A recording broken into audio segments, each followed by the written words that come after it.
Hello! In this video I will show you how to install Microsoft Edge browser on RedMagic 9S Pro.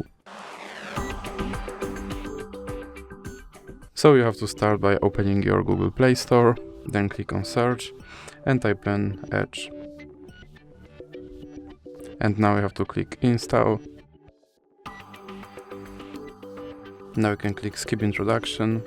And here you can make your Microsoft Edge your default browser, or you can click not now. Now you can customize your homepage, or you can click not now. And here you can sign in to sync your data, or you can click not now. Now you have to confirm your data and privacy settings. And here you can try out Copilot, or you can just click start browsing. And now your Microsoft Edge is installed and is ready to use, so that's it for this video. If you liked it, please remember to leave a like and subscribe.